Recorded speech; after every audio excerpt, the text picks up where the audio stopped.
Hello guys, आज मैं share करूंगी ब्रिटानिया फ्रूट पैनकेक जो मार्केट से काफ़ी अच्छा बनता है। ना ओवन, ना तवा और ना ही कुकर, डायरेक्ट पैन में बनाएंगे। और सबसे अच्छी बात यह है कि समर वेकेशन शुरू होने वाला है, तो आप भी अपने बच्चों के लिए बनाएं और उनके साथ एंजॉय करें। फ्रूट केक तो हर किसी का फेवरेट होता है, चाहे वो बच्चे हों या बड़े। एक बोल में रूम टेम्परेचर का 1 गिलास मिल्क ऐड करें, ज़रूरत पड़ने पर आगे और भी ऐड करेंगे। 1/4 cup refined oil, 1 cup PC हुई चीनी और सबको अच्छे से मिक्स कर लें। आप चाहें तो घी या फिर बटर से भी बना सकते हैं। और अब ऐड करेंगे मैदा।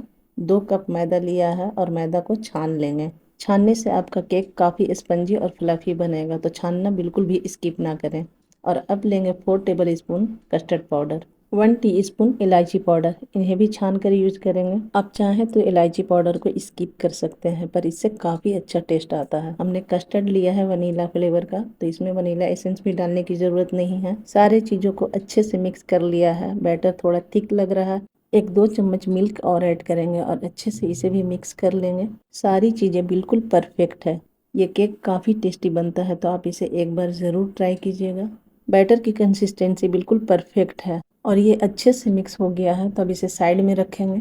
अब जिस पैन में केक को बेक करना है उसमें अच्छे से लगाएंगे रिफाइंड ऑयल या फिर घी।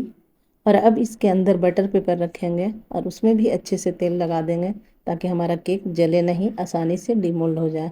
आप बटर पेपर की जगह कोई भी क्लीन कागज़ लगा सकते हैं या फिर मैदा डस्ट कर सकते हैं। अब जो बैटर को मिक्स करके रखा है हमने, उसमें ऐड करेंगे 1 पाउच इनो। इनो की जगह आप 1 टीस्पून बेकिंग पाउडर और 1/4 टीस्पून बेकिंग सोडा ऐड कीजिएगा, अगर आप इनो ऐड नहीं करना चाहते हैं तो। इनो के साथ हमने 1 चम्मच मिल्क ऐड किया है, ताकि इनो अच्छे से एक्टिवेट हो जाए। बहुत ज़्यादा मिक्स नहीं करना है। और अब ऐड करेंगे tutti frutti. 3 table spoon tutti frutti में 1 टीस्पून मैदा डस्ट किया है। मैदा डस्ट करने से क्या होगा कि ये तले में जाकर बैठेगा नहीं, बैटर में जहाँ है वहीं रहेगा। इनो डालने के बाद बैटर को बहुत ज़्यादा मिक्स नहीं करना है, बस हल्के हाथों से मिक्स करें और इसे फटाफट से ग्रीस किए हुए पैन में ट्रांसफ़र करें। पैन आपको पहले से रेडी रखना है, या फिर आप जिस भी चीज़ में बना रहे हैं उसको पहले से रेडी रखिए। ऐसा नहीं कि बैटर तैयार करके पैन रेडी कर रहे हैं, उससे आपका केक अच्छे से फूलेगा नहीं। इसलिए जितना जल्दी हो केक को बेक होने के लिए रख दें। टूटी फ्रूटी से गार्निश कर लें और अब इसे ऐसे ढक्कन से ढकें जिससे स्टीम बिल्कुल भी बाहर ना निकले। पैन की जगह सॉस पैन या फिर केक टिन में भी इस केक को आप बना सकते हैं।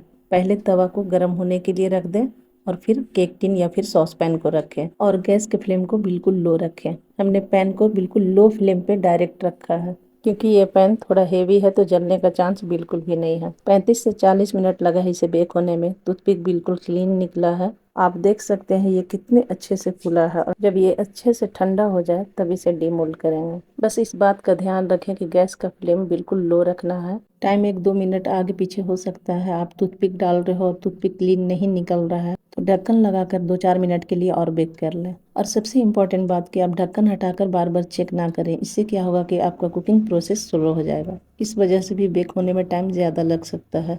अच्छे से ठंडा होने दें, उसके बाद ही कट करें। आप देख सकते हैं कितना सॉफ्ट और स्पंजी बना है, कितनी अच्छी जाली बनी है। इसका कलर, टेक्सचर, हर एक चीज़ परफेक्ट है, क्योंकि हमने इसमें वनीला फ्लेवर का कस्टर्ड डाला है, जिसके वजह से इसका स्मेल, कलर, टेस्ट, हर एक चीज़ काफ़ी अच्छा है। इस केक को आप आसानी से घर में बना सकते हैं, ना ही बहुत ज़्यादा सामान की ज़रूरत पड़ेगी और ना ही ज़्यादा मेहनत लगेगा। और ये केक तो बच्चों का फेवरेट होता है। हमने इसे छोटे छोटे पीसेज में कट कर लिया है और इस तरह से डब्बे में स्टोर करके आप हफ्ता 10 दिन के लिए फ्रीज में इस केक को रख सकते हैं। वैसे ये हफ्ता 10 दिन के लिए तो बचेगा नहीं, 1-2 दिन में ही ये ख़त्म हो जाता है, इतना ज़्यादा टेस्टी बनता है। आज की हमारी ये रेसिपी कैसी लगी कमेंट्स में ज़रूर बताएं और वीडियो को लाइक करें। अल्लाह हाफिज़।